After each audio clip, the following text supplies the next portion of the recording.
Nendo V Movies became Nick Fury of YouTube when he assembled a group of remarkable YouTube channels for each one to talk about his favorite scene from a Marvel movie.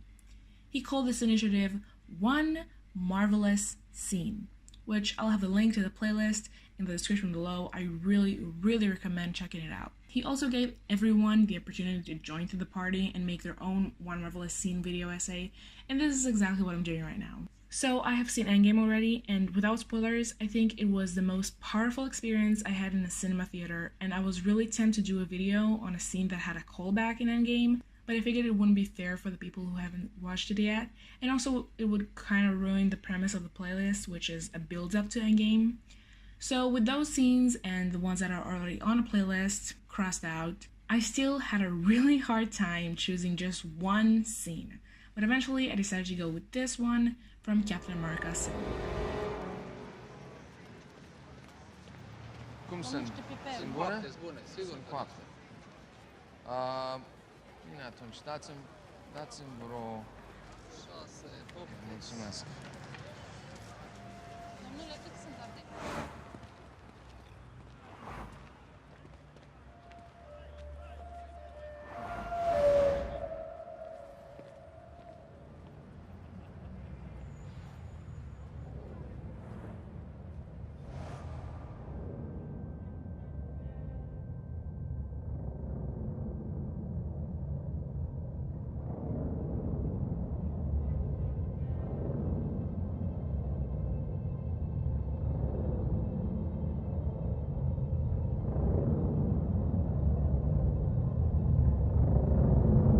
This is the first time we see Bucky just trying to live his life. At the beginning of the scene, he's picking up plums with his metal arm, which shows us that even though it is powerful enough to catch Cap's shield and stop bullets, it can still be gentle enough to not crush those plums, showing us that Bucky's nature is not violence, which is going to be important to the next scene and the whole premise of the movie.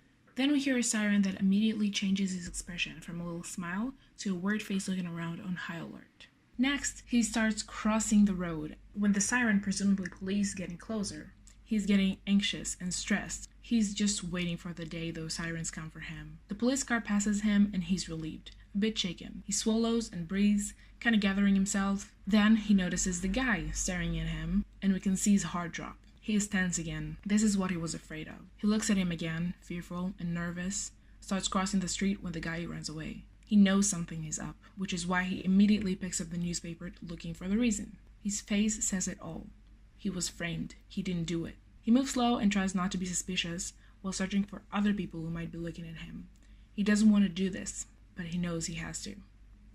In the next scene, which I know is kind of a cheat, but whatever, he faces those fears. He's getting ready, saying to Cap, It always ends in a fight. he really doesn't want to do this. This is not his fault. He never asked for it, and he would always rather use this metal arm to fill plums and not to stop bullets. And it is heartbreaking watching him being forced to fight, even though he knew it would eventually happen. He doesn't do things like that anymore. He's not gonna kill anyone. I think those two scenes add up so much depth to Bucky's character.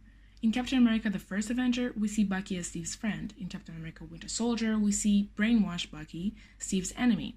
But here, in this scene, we watch those two come together. Buck, stop! You're gonna kill someone. I'm not gonna kill anyone. I love Bucky and I think Sebastian Stan is doing a great job. I honestly think he deserves way more screen time. He's so complex that watching him just cross the street is interesting. And this is why it's one marvelous scene. Anyways, thank you so much for watching. Hope you enjoyed it. And thanks again to Nendo V Movies for doing it in the first place. I really hope I end up in a playlist because if I'm not, it's gonna be really embarrassing. Now I'm gonna say a spoiler for Endgame, so click off if you haven't watched it yet. I really wanted Bucky to be Captain America and not Sam, just because I think Bucky and Steve has a more emotional connection than Sam and Steve. And I think with the Winter Soldier movie and also the Civil War one, it has been built up more that Bucky would become eventually Captain America. And I know, like, in the comics, both of them were, in some point, Captain America, but I really wanted it to be Bucky, not Sam. Whatever.